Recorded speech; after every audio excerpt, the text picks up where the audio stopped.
Okay, good afternoon, everyone.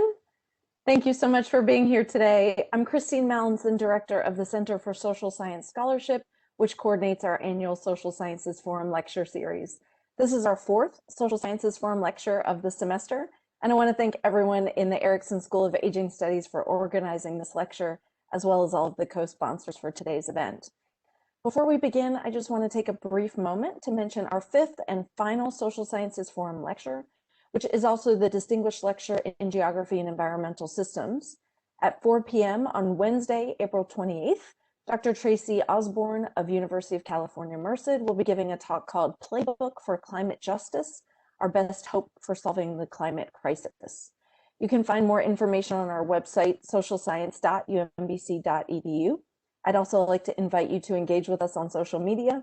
We're on Facebook and Twitter at UMBC and on Instagram at cs3.umbc. Last but not least, just a few housekeeping details. Attendees are all muted with video off for this lecture, but we welcome your comments and questions for the speaker. Just put those into the Q&A box at any point, and our speaker will address those following the talk. Thank you all again for being here today, and I will go ahead and turn things over to Dr. Dana Bradley, Dean of the Erickson School of Aging Studies. Good afternoon, everyone. So here we are in Baltimore. It's a beautiful, sunny spring day, and we're getting a chance to really think about something that should and does concern every single one of us: exercise. And not just exercise, but what it means to take that and be part of who you are and what you are and when you are, right? And so I want to welcome two guests today. And Dr. Sarah Chard is going to be our moderator. And this is just such a privilege to have her here today. She is the chair of the Department of Sociology, Anthropology, and Public Health at UMBC. And she's affiliate faculty member at the UMB doctoral program in Gerontology, which is a program we share across campuses. And she has a secondary appointment in the Department of Epidemiology and Public Health in the University of Maryland School of Medicine. She's a medical anthropologist. And so today she brings her research, which focuses on the social dimensions of chronic illness management, to play as a moderator. She's particularly interested in the role of community-based programs in promoting exercise among persons with diabetes and stroke. And her research has been funded by the National Institute of Aging, the National MS Society, and the Department of Veterans Affairs. So, we've got a moderator who is deeply concerned and, if I might say, motivated to really help us dig into these issues a little bit deeper. And the pièce de résistance, our lecturer, is Dr. Candace Brown. She's an assistant professor of gerontology in the Department of Public Health Sciences at the University of North Carolina at Charlotte. She holds affiliate appointments in the gerontology program in the Department of Sociology at UNC Charlotte, and is a collaborative researcher with the Motivated Cognition and Aging Brain Lab at Duke. Okay, that's impressive. Her research passion, and it really is a passion here, is to examine motivation and exercise across the lifespan. And she specializes in teaching courses in health and aging. Dr. Brown prefers conducting mixed method, right? So for those of you in the research space, being a mixed method researcher means that you are trained in the ability to gather data across a number of different domains, right? So truly the bag of all tricks here. Her teaching methods vary from visual and social methods to oral and social solitary methods to successfully reach a variety of learners. Outside of academia, Dr. Brown enjoys spending time with her family and racing triathletes and triathlons, right? So what we have here today is a collection of experts who not only understand what it means to exercise, but motivation, but are athletes. And so I am so delighted to be here today to bring them together And now I want to turn this over to Dr. Dasi Brown. And Dr. Chard is kind of in charge. I'm going to step back here, and I've got some other things to say at the very end. But I think it's time to get to it. But what I really did want to, I'm going to stop here for a second. And so I can't see all the participant list. But if I recall correctly, Dr. Brown's mom and grandmother, I think, right? Are they in the audience? I'm like looking, right? I think they are, right? And so for all of you, I want you to understand about motivation, and I'm not stealing Dr. Dasi's, thunder here, but the fact that they're here, this is about what we do together. So with that, Dr. Brown, would you just take it on? Thank you.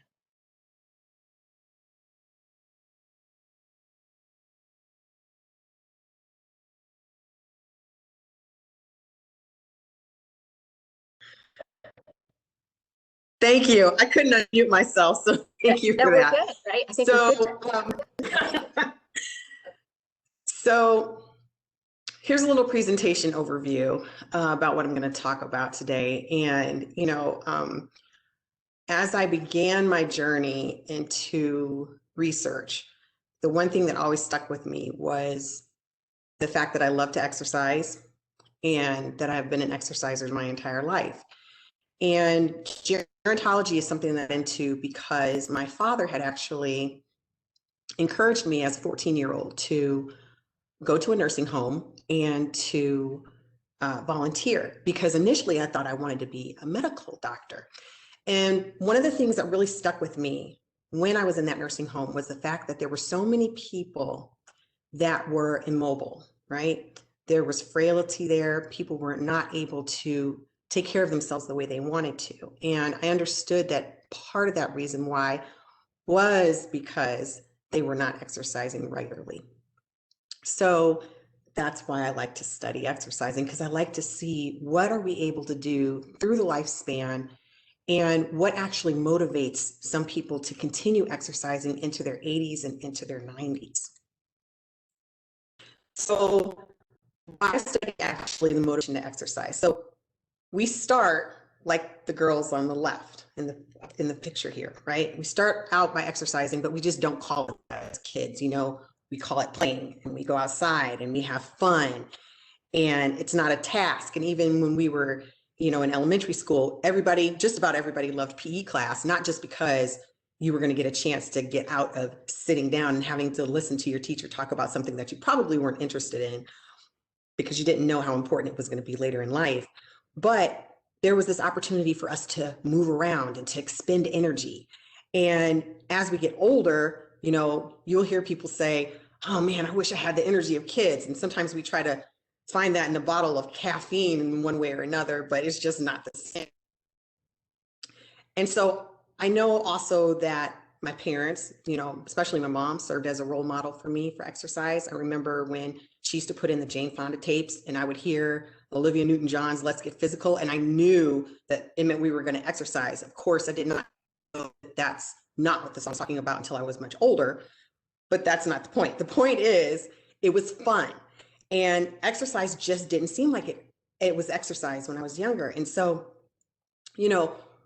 what happens to us as we get older, and why is it that some of us just stop exercising? And why is it that some of us are like these women who are getting ready to do triathlon and they're having fun with it?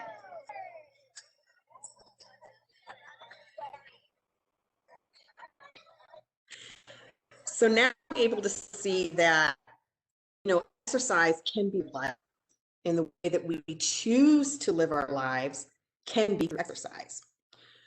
When we think about exercise, the benefits of physical activity are well established. So Healthy People 2020, it's a science-based 10-year national objective that's created by the Office of Disease Prevention and Health Promotion. And they're meant to be put together for the promotion and health of all Americans. And it's designed to increase the number of Americans who actually meet certain physical activity needs. And these guidelines that you can see here, give us an opportunity to say, what, this is a goal for me. Maybe I can exercise 150 to 300 minutes per week. And that seems like a lot. When you really break it down to the fact that we have 7 days a week that we can do this, it is very plausible to do it. Now, what you do need to understand is that exercise is actually a subset of physical activity. So you'll hear people say, I'm physically active, but that might not necessarily mean that they're exercising. Exercising is a planned, structured, repetitive movement that occurs. There is a final and intermediate objective that somebody wants to meet, and it's for the maintenance of physical fitness.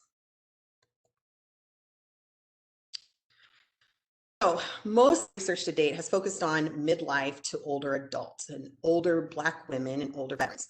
When I say midlife, I'm talking about people who are 45 and older. When I'm talking about people who are 65 and older, those are older people that I mean, right?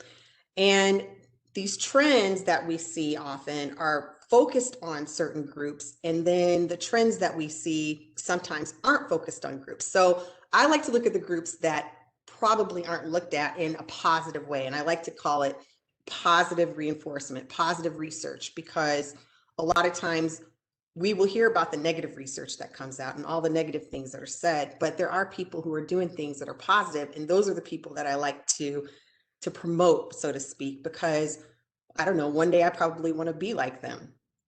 So with 54% and 32 and 23.2% of older adults actually achieving the recommended minutes of physical activity. Remember, we said that's 150 to 300 minutes per week. And then also doing muscle strengthening exercises like lifting weights. Behavioral research has actually sought to understand what actually motivates these people to exercise. Why are you out here doing this? Much of the research that is done in the past, again, has been negative. And sometimes it's because of the interventions, right? People will be a part of a research intervention where they will increase their exercise. But after the intervention is over, if those researchers go back and they ask the people, you know, are you continuing this exercise that you had been doing for the last 12 weeks? A lot of times they'll say no. And of course, there are myriad reasons why that happens. Sometimes it has to do with transportation. Sometimes it has to do with cost and maybe not being able to afford a certain gym and going there and exercising. Sometimes it has to do with the atmosphere and the people you're around, the social support you get. And so what I'm hoping to do, like as I keep going into this career, is to be able to understand what it is that helps us stay motivated during those times where everything isn't perfectly set for like we would see in an intervention. In 2016, you see here, we got 44.4% of US Black women met the national guidelines, and women, Black women, comprise 13% of women in the United States, but also constitute 52% of women who are inactive. And this is very important to me because I'm a Black woman. It just makes sense. So what is motivation? Motivation is simply defined as the direction and intensity of one's effort.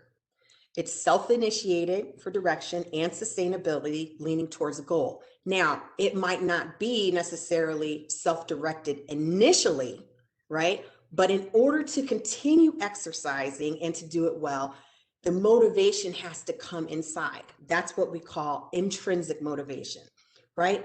So since exercise has to be intentional, and exercise is something that is repetitive, right?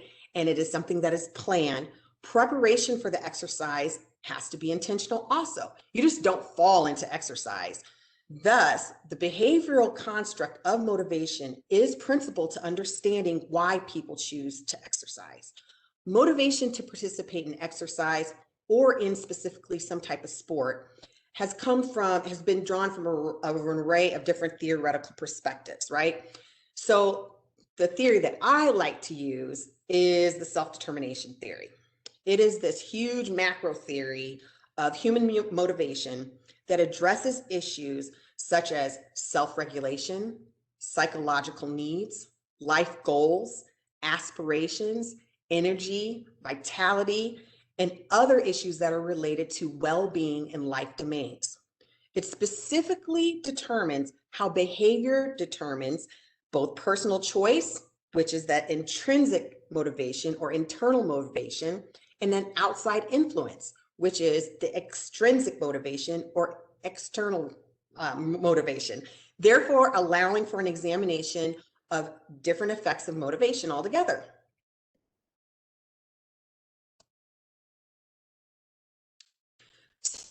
When considering why people choose to exercise or to participate in physical activity with others, I like to use different surveys and to understand both their motivations and sometimes those barriers which come to hinder us from being able to exercise. I have used the motivation for marathoner scale and actually transformed it to be used for triathletes. This scale has also been used for cyclists, been used for swimmers. It's been used for people who golf. It is a great scale and a great survey to use when you just want to understand motivation for sport in different ways. The reason why it's so good is because it looks at 9 different points of view, including health orientation, weight concern, personal goal achievement, competition, recognition, affiliation, psychological coping, life meaning, and self-esteem. So it looks at a whole host of things to try to understand what actually motivates a person to exercise. There's also the short form SF36, which is the physical function subscale. And this is a 10-question survey that asks whether or not the present health of someone actually limits ability to perform some type of exercise or some type of functional task that they normally would be able to do. Then I also like to look at the barrier-specific self-efficacy scale, which actually tries to understand your own self-efficacy or your confidence, your ability to exercise, regardless of whatever barriers might come in your way. What we're going to do now is we're going to take a short survey. So everybody who is on here, I'm going to poll, and I'm just going to ask you, why do you exercise? So we're going to take a couple of minutes. There's 5 minutes on here. I really want you to read the question and think about, why do you exercise? And if you don't exercise, you have the chance to be able to think about that also. Like, why don't I do this?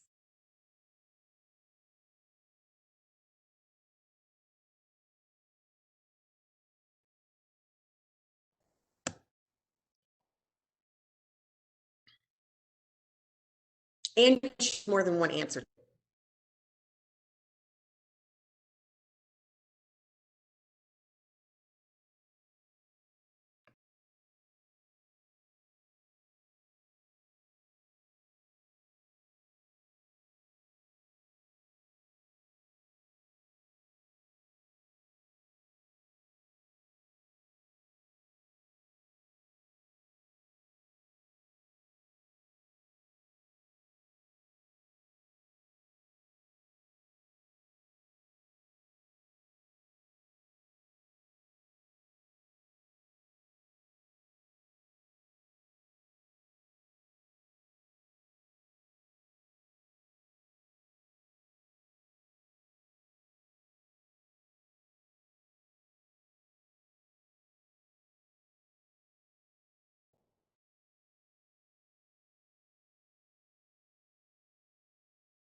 I think we close the poll. All right. So for the people that are here, maintaining my health was the #1 reason why people gave. And that is pretty consistent with what we find in research, is that people do want to maintain their health the most.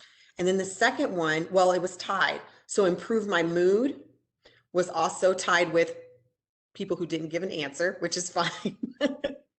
So maybe they needed to think about it a little bit more. the psychological aspect of it, and what does it do for us psychologically.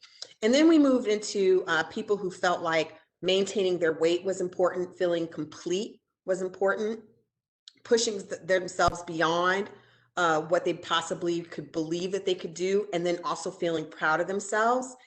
And then sharing a group identity was important for one person. But I think as we go further into the talk, a lot of you will actually realize that sharing the identity with other people who are also exercisers is important to you too. Thank you so much for doing the poll.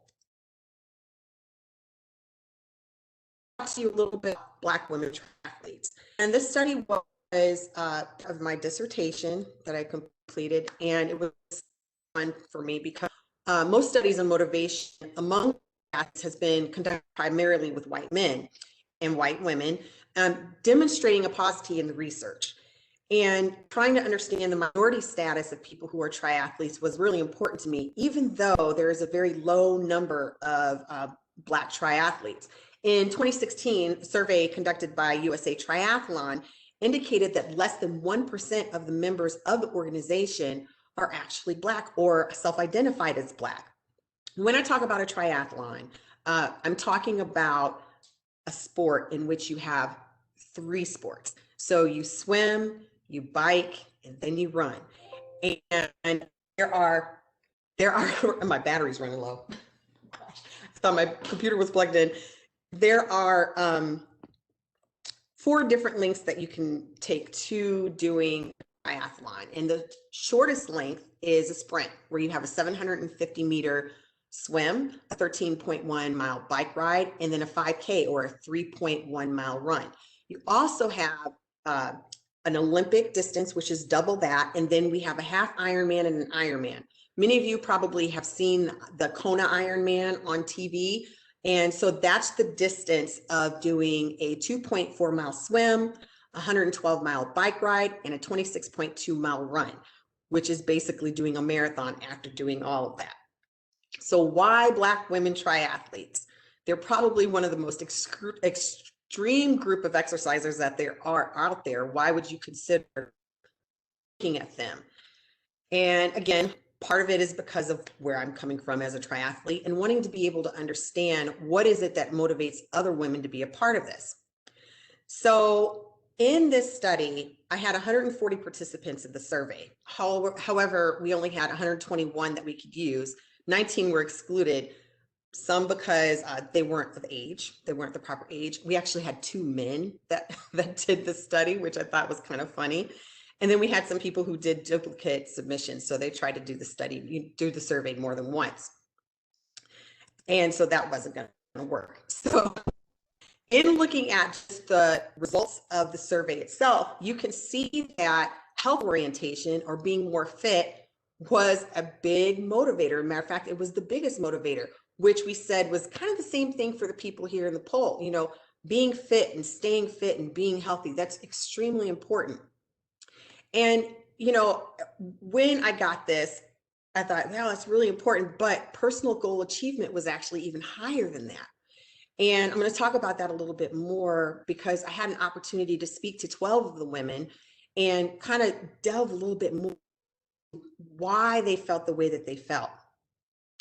As you can see, one of the lowest was competition and beat the new person. That's on the right side and in the fourth line down, beat a new person.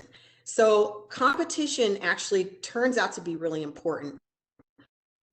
But the competition is a self-competition. The other thing that I like to do when looking at results is do a factor analysis. So a factor analysis is the practice of condensing many variables into just a few of the variables so that your data is kind of easier to work with. And the reason why researchers like to do it is because there's this theoretical concept that there's probably deeper factors or deeper reasons that are actually driving the underlying concepts of your data. And that if you do this analysis, you can kind of uncover what those are. I kind of like to look at factor analysis the same way I'd look at qualitative data, right? You get to go into seeing what people said and you come out with these themes. And that's kind of what you do with factor analysis. So in this study, The 4 factors that were most important that kind of came out and brought the themes were health orientation, weight control, personal goal achievement, and competition. The proportion of variance explained by these factors gave me kind of like a cumulative proportion of the variance that was also explained. And it shows that these 4 factors actually explain 64% of the variance. And this is what was really important to everybody that took the survey out of the 121 people that we looked at. So when I talked to the women, and there was 12 of them from around the country, ranging from being in North Carolina all the way to California. We had people from Boston. I had somebody who was from Colorado. It was really great.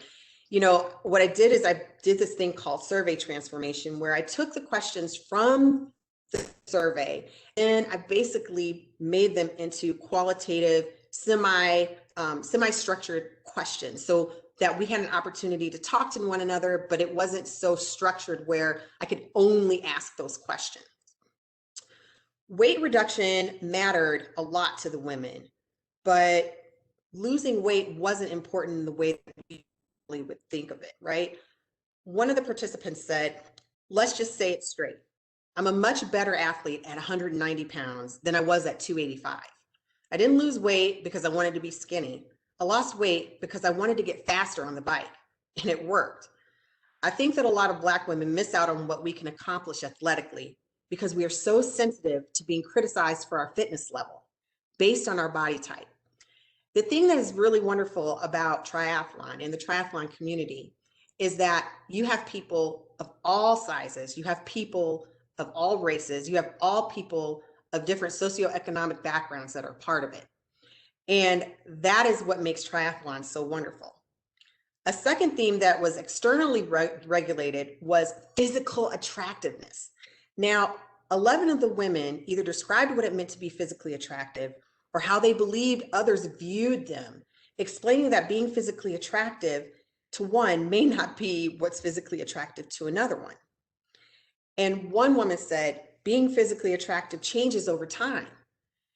For me, physical attractive has changed over the years. When I was in my teens and 20s, physically attractive was being as thin as possible. I hated being muscular. This person was a dancer. I hated a ballet dancer.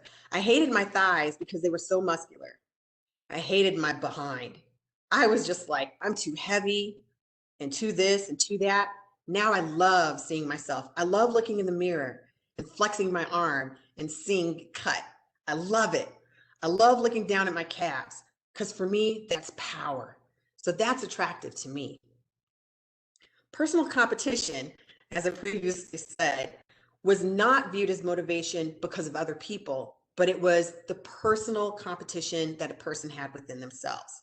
Sure, women would see each other and they would say, you know, if I can catch her and pass her, then that means I'm going to improve my time. So it's not about actually beating the other person. It's about being able to beat the time that you had for yourself. The new theme of triathlon lifestyle emerged from the interviews. It is described as motivation that is perceived to be sustainable over time, as opposed to motivation that is temporary. The lifestyle itself is a journey one takes when they begin the sport. It continues through the participation of the sport and looks forward toward the aspirations for the sport later in life. The one theme that identified within triathlon was the lifespan of the sport, and that made it so worth the while. Next, I'm going to talk to you about the Veterans of Zerofit. Zerofit is a program that was established in 1986 by the Veterans Affairs Medical Center in Durham, North Carolina. It is a program that is for veterans who are 65 and older. And currently there are 17, and I think there's probably more by now, nationally recognized Zerofit locations that span all the way from Virginia all the way to Honolulu, Hawaii. Program enrollment occurs and on a rolling basis. So people can come in at any time of the year. And basically what happens is a person will go to their doctor and they'll go to their physician who will either recommend them for the program or maybe they've heard about the program and they'll ask about it. one of the things that the people have to be able to do, the veterans have to do, is they have to be able to function independently, right? And the goal is to help the person either increase their function or at least maintain the function that they're at. Occasionally, when the census, at least at the Durham VA, was low, they would allow other people to come in and be a part of the program. The thing that I really liked about this program in particular is that it was at a gym, at a local gym. And so you would often see a lot of the people who weren't a part of Zerofit talking to the veterans who are in Zerofit, or when they would be in certain settings, they would work out with one another, or when we had dance class, they would come in and join the dance class. And it was just really neat to see how people would just come together and enjoy themselves. At the program start, participants are given a physical function assessment, which includes an 8-foot get up and go, a 6-minute walk. In addition, we take their body weight, we take their height, their waist circumference, and the veterans have to respond to a certain number of questionnaires that assess their overall health, their quality of life, their physical activity, and this occurs on an annual basis.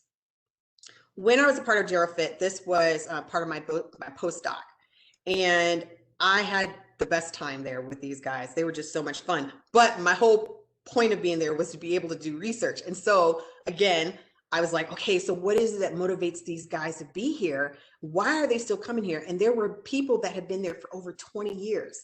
So I got to work with people who were in their 80s and they had been there since they were 65. We had people, and it became a big thing to be the oldest person in Zerofit. That was a huge deal. And there were, almost competition, so to speak, to say, well, I'm the oldest person. That person is only a month younger than me, but I'm still older than them.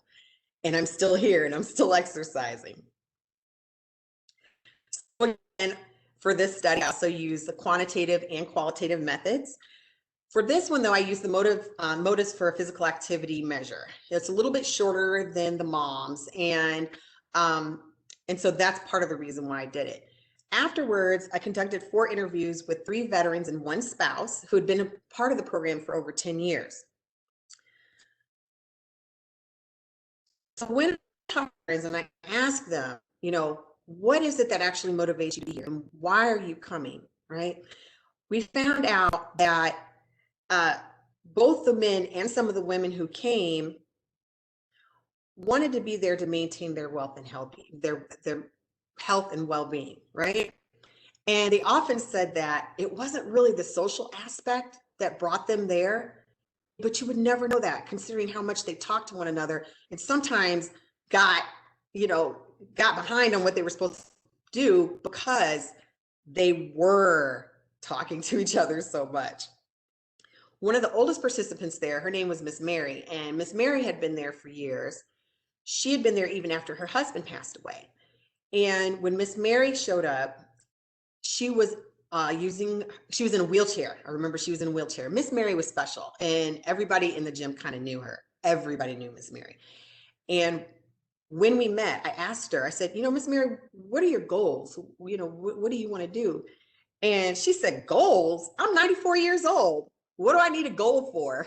And I kind of laughed at her because I was like, what are you doing here then, right? And she thought about it and she eventually came and she said, I have a church function that I have to be at next summer. And I want to be able to walk to that church function. I don't want to be in this wheelchair. And so we worked with each other for about 6 or 7 months. And Mary was able to get out of that wheelchair and she was able to use the walker and she was able to go to her church function using her walker. And that meant so much to not just me, but everybody who was at the gym, especially the veterans. They just thought it was the coolest thing in the world. But it just really went to show us that, it doesn't matter what age you are, if you're willing to take the steps that you need to take and you've got, the intrinsic motivation, it's very possible to be able to exercise and it's very possible to make changes in your life. The most recent thing that I've been able to do is look at COVID-19. So everybody has been affected by the pandemic. And last summer, when I was stuck in my house and not able to go anywhere, I thought about all the people who possibly were not able to exercise and were not able to get to the gym. And so I thought, here's a good time to kind of see what's going on with people. And so any smart researcher knows that you get people who are smarter than you to work with you to do something. And so I called some friends, Dr. Catherine Ramos, who's at Duke, and then Dr. Frank Diaz-Garelli, and I talked to Dr. Colby Ford, who are both at UNCC, and I said, hey, I want to do some research and just kind of try to see if we can figure out what's going on with people right now in the wake of the pandemic, and how are they exercising, and are they able to stay motivated? And so we use the Snowball Method. So basically, all I did was put everything out on Facebook, and probably some of the people who are listening to this are like, oh yeah, I did that. And so we use social media, we use Snapchat, we use Instagram, we put Facebook out, and we just said, hey, we just want to really understand what it is that people are going through right now, and would you be willing to do these surveys? And so we use the surveys that you see here, and basically because we kind of wanted to understand both whether or not there was a correlation between exercise and the motivation to exercise, and with whether or not a person is satisfied with life, whether or not they have that confidence in being able to still exercise regardless of the fact that we are in a pandemic, and being able to understand whether or not people have depressive symptoms, and if that is having an effect on their exercise and ability. Now we have figured out everything, so I just kind of wanted to give you all a taste of what we're doing, right? So we had 329 participants, and we found out most were still working full-time. A lot of people were able to still work full-time, and they still were exercising 5 to 6 times per week. And most of them were exercising between 41 to 60 minutes, both each time that they were doing it, right? And we also wanted to see, is this an increase or a decrease to the number of people who have exercised? And we're finding out that it's kind of the same, right? But people have modified their way that they're exercising. So those people who were used to going into a gym, they have now bought the equipment. So I'm sure everybody knows that, Peloton is just taken off, right? Because people are finding ways to be able to exercise. The really cool thing about this study is that we were able to find people that were, across the United States. And I pulled up the one that's about working out being a healthy reason, because that is a big reason why people choose to exercise. And at the same time, wanted to kind of see how it worked for people who were both 45 and older. So those are people that are in the blue, and the people who are 45 and younger, and what it looks like for them also. I've highlighted the people who are 45 and older, however, because I like to look at the midlife to older folks to see what's going on. And so the question was asked, basically, are you working out to stay healthy? Is this important to you? 1 being not that important, 7 being the most important. And both groups, for people who are 45 and older and for those who are 45 and younger, yeah, this is a very important thing. I'm really excited because we're going to continue doing some more analysis with this, and hopefully after we all get over this pandemic, have an opportunity to go back to some of the people who were willing to and ask them these questions again over the next year. References that I use for my talk. And I just wanted to give a special thank you to the University of Maryland, Baltimore County, Erickson School of Aging Studies, the doctoral program in Gerontology, UMBC Athletics, and the UMBC's chapter of Sigma Phi Omega. Thank you to everyone who made this possible. I thank the women of Fast Chicks and the Zerofit during BMAC, and everybody that's here. And now we'll take questions.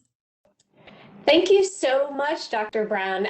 It's so fantastic to hear about the range of research that you're doing. And I have to say, I particularly appreciate what I would call a strengths-based approach, and the importance of looking at people in the community. If we want to sustain and encourage exercise, we need to know how it works when people are in everyday life, and even during pandemics. So I welcome people to put their questions in the chat, and I don't think that you have the ability to unmute, so I will keep track of the questions in the chat and just kind of go along there. So feel free. To get us started, one thing that I was thinking about is that for the women, the triathletes, that they are navigating multiple issues related to age, race, and gender. And I wonder if this is something that they talk about as something that shapes their approach to either training or competition. How can we take an intersectional lens to understand their experience? Okay, that's a good question.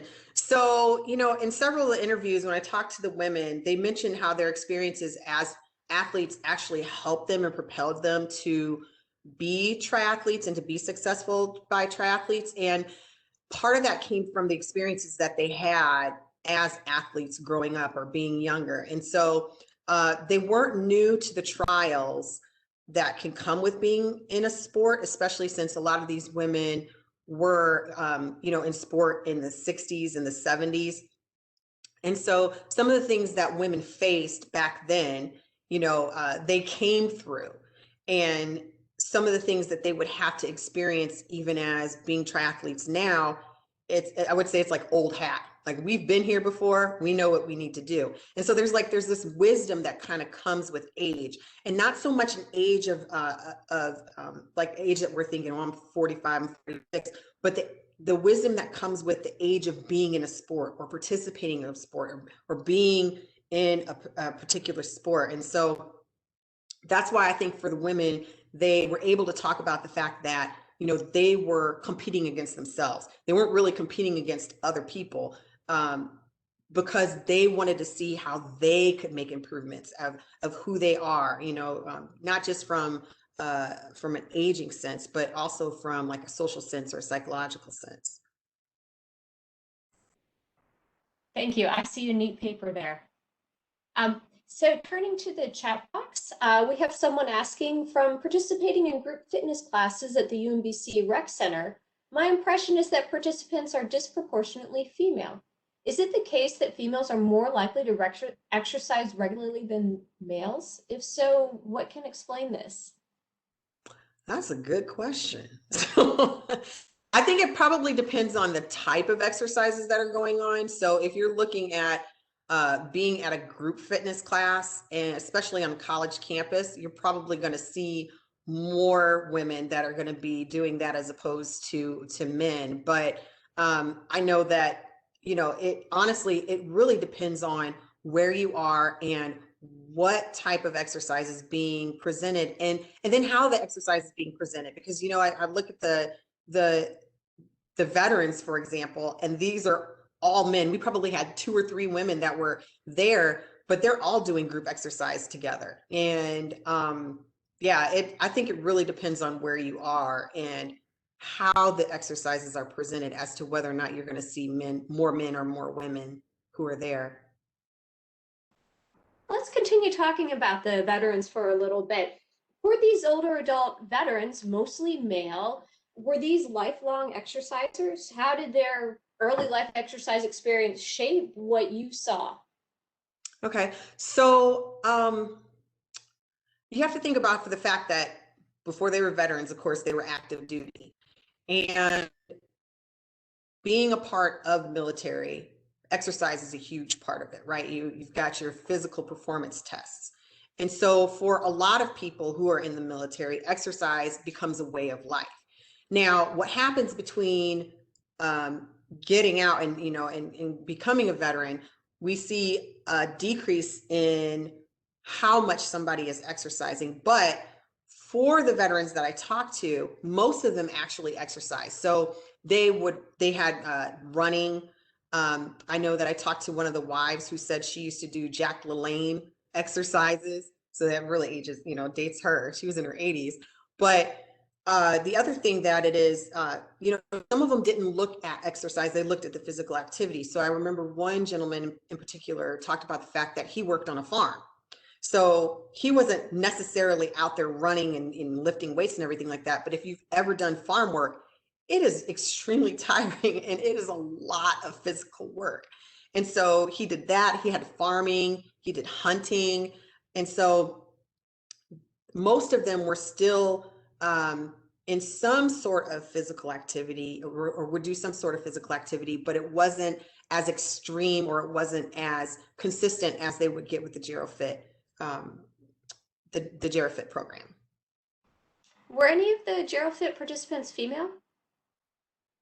Yes. Yeah, we had a couple of women who were veterans, and then we had a couple of women who were wives. So it was open to the wives of the program and also the husbands, and so of the veterans. And so some of them would come and they would exercise, and they had their own little group, and it was kind of neat to see them also there. If we were to think more broadly about exercise, we have a question from the audience. Do you see a difference between exercising to improve, maintain health and exercising to improve physical function? So let's look at it this way. If you are going to improve your physical function, you are going to be able to increase your health. And if you are increasing your health, you're going to also improve your physical function. They kind of go hand in hand. It is kind of impossible to say, I'm going to exercise just to maintain my health or improve my health without improving your physical function. Of course, there are going to be exercises that you will do to target certain aspects of your physical function, but overall, they both go hand in hand. And what would you say about the role of social support? So if health and function tie together, where does that social side fit into this? So the social side is something that is extremely important, because a lot of times the reason why people who don't initially have the intrinsic motivation to start exercising have it because of some type of external force. And a lot of times that external force or that external motivation comes from other people. And that becomes your social support. Both with the women in triathlon and both with the veterans, they talked about the fact that for the women, it was like, oh, well, my girlfriend did it. She got me in it, and now I'm stuck, and now I can't get out of it. But it's a good stuck, right? And then for the veterans, I had a lot of veterans who said, I found out about this program from somebody who was already in it, or I found out about it from my primary care provider. However, I talked to somebody who was in it first to get their ideas and how they felt it was going before I said, yes, I want to be a part of this. So the social support always starts from the beginning, and the thing that I really like about where we are with technology now is that you can see the social support that happens, through social media. I'm a part of how many different organizations on social media, but the social support that comes from being on Facebook and being part of different social groups. And we even see that now with Facebook, advertising, you can find your place, you can find your group. It's the same thing here. There is this social support that comes with saying, hey, I understand where you are in your journey to do this type of exercise. I've been there. Let me help you out. Or you get to be that person who then mentors other people. So social support is extremely important. And it's something that just about everybody wants, even if they don't necessarily admit it at first. We have a few questions about COVID. So if we could turn to your recent research. And the first question is when we think about that risk factors influenced one's risk for hospitalization for COVID, how do you think these risk factors influenced motivation to exercise for older adults during the pandemic? That's a good question. And, I don't know what the research is going to say personally, but I will say that I think for the most part, people were on edge, right? And there is this balance of whether or not exercising, and we'll just say exercising outside, as opposed to finding a way to exercise inside, is more important. You see people who, even back in March and April when this first started, who really didn't pay attention to the fact that we needed to mask up. We needed to be safe. We needed to, care about other people. And that's difficult. There is this idea that you want to stay healthy and you have to be healthy. And at the same time, do you put yourself for possibly not being healthy for a longer period of time because you are exercising? And so I don't know what the data is going to say, but I'm really interested in seeing how people were able to manage that and the thought processes that came with it. Because, going back to the whole, social support aspect, having people around you and being able to exercise with people who are like-minded is extremely important. And when we get into a space of not having that, it can have some type of psychological effects on us, which is why we wanted to kind of look at the depression part of it. So that was a good question. And we have a related question that has to do with access. So given that the importance of public recreation centers, community centers, for my own research was in a senior center, an active aging center, these were shut down and many people can't afford equipment. Did you have any insights into how people adapted and what we can learn from that? YouTube. Let me tell you, YouTube is probably one of the best resources that people have been using, because if you think about it, all you got to do is subscribe. It's not that difficult. And so, people have learned how to modify what they've wanted to do with what they needed to do. And so I've seen people talk about being on YouTube and using different YouTube channels to be able to stay in shape. And that's for the people who might not be able to, afford a Peloton, or being able to, buy a new bike, or going out there and getting weights and everything like that. And so people have talked about how they've used different equipment around the house to be able to, if you don't have weights, being able to, lift other things. And it's kind of funny because older adults who've been in different different programs where you've done this regularly seem, yeah, that's how we've been doing that. But it's brand new for people who never had a chance to do that. The other thing that I thought was really cool was for the Zerofit program, they were able to actually move everything online. And so the veterans who regularly came to the gym were able now to get online. And now Zerofit has also been able to reach out to people who are rural and have had people come into the Zerofit program online simply because they couldn't make it to Durham. And I think that's fantastic. So I think what we're doing is we're learning that there's more than one way to be able to exercise, and more than one way to be able to reach people, and more than one way to be motivated in order to be able to continue maintaining our health or increasing our health. Exactly. More than one way to do it. There's no one right way. And the CDC guidelines represent that, right? With the idea of it's not the specific exercise, it's being active. One theme that we're getting in the chat is the idea of the translation. What's the implication for people in the audience who are working in programs, working with organizations? What would you say are the translational implications or the applications of your research? What would you want people to walk away with? So the thing I would, number one, like we just said, there's no just one way to do this, right? And to understand that, if you are a part of some type of community and you are trying to get your people, to motivate them to be a part of a program, or you're trying to get more people to come into your program, the one thing you can do is to stay active within the community. A lot of times it's almost like advertisement, right? If you don't personally know someone, it's going to be very difficult for you to believe what it is that they're selling, right? But being involved in the community and going in the community and saying, hey, this really works. And then having people come and say, yeah, it really does. These are the testimonials that I have. That makes the difference. And so for, even though I'm looking at triathletes and I'm looking at veterans, I'm looking at two totally different groups in the way that they exercise and what they do. But the one thing that they both have in common is they've got other people. And they have other people because those people thought that that exercise is important, and that social aspect is important also. And so, the translation doesn't come into, oh, I need to go out and I've got to go do an Ironman. That's not what it means. It means, oh, I can go out and I can actually walk, and I can see an improvement in both my physical health and my mental health, and having that social aspect of people. Even though if you're going to sit, you can walk six feet apart, you're still walking, you're still doing something.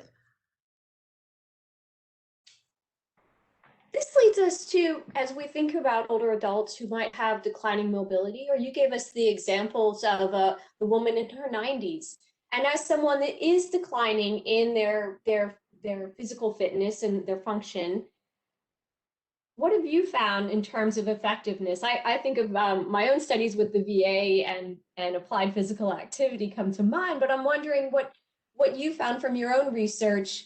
What works even as function might not be what it was? Consistency. That's what works. People say, use it or lose it or whatever. And it's very true. So even into your 70s and 80s, right? Being consistent with your exercising, being consistent with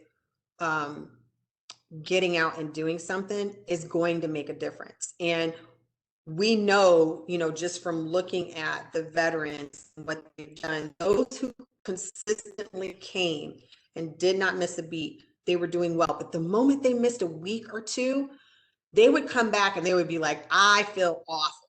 They would say, I feel terrible. I feel awful. I started aching more. My bones were hurting. Everything was going on. And we would stand there. We'd be like, I mean, you knew this was going to happen. You know that if you stop working out, it's not going to be a good thing. So consistency definitely is something that is, that's important. And, and that consistency is something that's built over time, and that's where the self-efficacy comes in, and just trusting and believing in your body to be able to still do the things that you need it to do. And yes, I definitely can't do the same things that I did 20 years ago. And I don't expect to. And I know 20 years from now, I will not be able to be as fast as I am now, but I'm still going to be doing something. And that's where we have to be able to respect ourselves and know that I'm doing something and being consistent with it. So your research and you yourself are very inspirational, and we have some questions about your own background, if you're willing to talk for a moment. And one of the questions is, as an athlete participating in various sports, a member of the audience is curious why you chose tries as your sport of choice. Well, so I used to run after I had my first child. And so I would do like 5Ks and 10Ks. So after I had my third kid, honestly, I got bored. That's really what it was. And I had some friends, part of a group called Sisters Trying, who asked me to be their personal, I guess like physical fitness motivator is what I would call it, as they were getting ready to do a triathlon. And I was like, yeah, because I used to be. And so I was like, yeah, I'll get you guys in shape. I'll do what I need to do, blah, blah, blah, blah, blah. I was like, I can do this. And so after the first year of doing that with them and seeing them complete this triathlon, I was like, I can do that. I know how to ride a bike. I know how to swim. I grew up swimming. And I did my first triathlon and it kicked my tail. I mean, I got dragged through, but it was like the best feeling in the world. And I was like, you know what? I'm going to do this for the rest of my life. I'm going to drag myself to do this. And that's how I got started. It's a wonderful community. I've experienced that myself. Another question is how you managed to stay active during the pandemic yourself. Oh, so let's see. So I'm one of those people who was not afraid to get out. But what I would do is I would find the times that I knew other people wouldn't be out and I would exercise. So you're not going to find too many people who are going to want to be up at 5:30 in the morning swimming. And so when the pool opened, that's what I did. And so a girlfriend and I we still do that. We get up on Tuesdays and Thursdays and we swim at 5:30 in the morning. And there's usually about maybe 10 other people in the pool. And because it's such a big pool, it's pretty spread out. And then, and the same thing like with my biking, I would just find the times when people weren't going to be out. And usually it would be, especially during the wintertime, people are going to find the time when it's warmest in the day. And so I would find the time where it's not so warm, so there wouldn't be as many people out. And that's how it worked for me. I mean, I can't not exercise. My body really negatively takes offense to it when I don't. So yeah, that's what I did. Thank you for sharing that. And I think it gives us hope, even as we're opening it up. Still, some communities aren't quite as open as others, and finding ways to continue to be active. We have a question that perhaps takes us back to that beginning definition that you gave us about physical activity versus exercise and the difference. And so the question is the message for aging adults that being physically active is only part of the equation? One needs to exercise as well? No, I think it really depends on the person. The most important thing is to be physically active in one way or another, right? And so for some people, gardening is the way that they stay active, right? And that is extremely important. For other people, it might just be taking a leisurely walk. Again, the difference between those, between the physical activity and the exercise is being able to say that this is something that I'm structurally doing, that it's repetitive. So if you're the person who decides to take a walk every day at 2 o'clock, it's not physical activity. It becomes exercise at that point, because you're saying, this is what I'm doing. And the intent is for me to be able to continue doing this. If you are a person who's gardening, personally, if that's something that you do and you repetitively do it, that is your form of exercise. I don't think that there is, one that's more important than the other. I think that what's important is to understand that physical activity is important to do, period. And exercise is just a subset of that.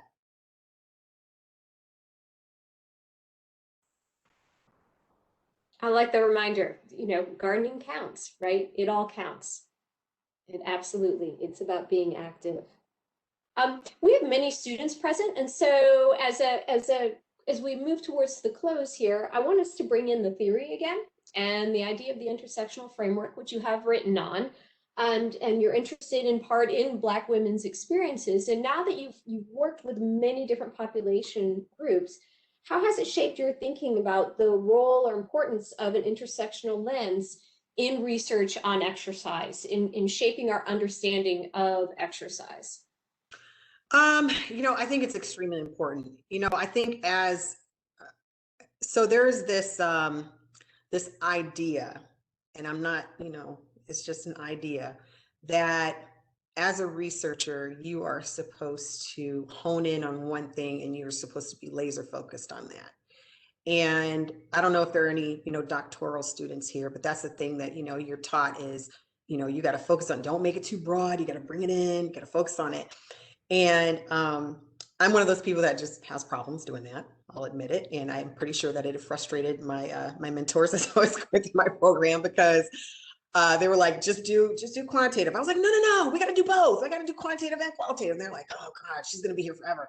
But the thing is, the intersection is what helps you to understand the whole person. So I like to look at both psychology, I like to look at sociology, and I like to look at neurological effects. I don't think that you can necessarily understand one discipline without being able to have an understanding of other disciplines. Now, that doesn't mean that you are going to be, an expert at all of them, but the intersect that comes with all of them is so important, which is why I love gerontology, because you can bring in everything with it and have an understanding and being able to talk about different aspects that are important. So the intersectionality is really important, for me to be able to understand motivation. I can't just look at one aspect and say, this is why people are motivated, or this isn't why other people are motivated, because then you get questions like, well, have you ever considered this? And there's always more to consider. There's biology, in which I don't study, so there's history. There's so much that can help to explain it, which is why I hope there are other people who, will one day say, hey, I'm interested in looking at motivation to exercise, in triathletes too. Well, thank you so much. We really appreciate all your wisdom that you've brought to this and all the inspiration. I believe to finish us out, Jean Bradley had a few announcements that she was going to be making. So I'll turn things over, but thank you again, Dr. Brown. Thank you so much. And I have to shout out, my mom is here. She asked a question. I saw her. So I have to say thank you, Mommy, for coming. Hey, Mom. So I'm glad you were here too, right? Because it takes a big family to essentially support and birth and support a researcher like Dr. Brown, right? So thanks, Mom, for being here. Lots of people have been involved in this. So Dr. Chard, thank you for your eloquent and really thoughtful moderation. You actually brought out, I think, Dr. Brown's intersectionality of her work in ways that I hadn't thought about until I was sort of in the background listening. So thank you so much. I want to thank Center for Social Science Scholarship at UMBC, who is really, this is their research forum. UMBC Athletics, right? So this is a big this is a big step for them. We often think about athletics. I mean, here they are, they're sponsoring one of the biggest research presentations of spring, right? So it's that, again, intersectionality of athletics, athlete scholars, and the work that Dr. Brown is doing. The doctoral program in gerontology, which we share across the UMBC and the UMB campus. And so we are all things about aging, including our Sigma Phi Omega chapter, which is shared across both campuses, and they have supported this program as well. Dr. Brown, thank you. Just like, I'd like to do this. I appreciate your time. Shout out to Jamie Jaggers, who has been behind the scenes and in the forefront, making sure that we kept on task, and Amy Brown, who has also done the same thing in ways that I don't know, which means it all worked well, and Dr. Christine Mallison, who was our major sponsor for the event. So thank you, everyone. I know if you have questions, shoot them back to the UMBC School of Aging Studies. We can get them to Dr. Dossie Brown, or you can reach Dr. Brown at, I don't have her email address, but she's at UNC Charlotte in the Department of Public Health, right? So she's at C Brown 342 at uncc.edu, right? And oh wait, my people would actually shoot me if I did not say this. April 19th to 23rd is Careers in Aging Week. So Careers in Aging is about all things aging. It's about athletes who want to get involved in sport and motivation, exercise. It's about people in senior housing and care. It's about people who have been at the forefront of vaccination support in the world. And Careers in Aging Week 19th through 23rd, it's an international event, and the Erickson School of Aging Studies here at UMBC is one of 3 leaders here in the US who sponsor it. We got tons of events you can go to at UMBC Erickson.edu. But just want to shout that out because that's an important way to learn about careers across the life course and lifespan. All right. So thank you everyone for being here.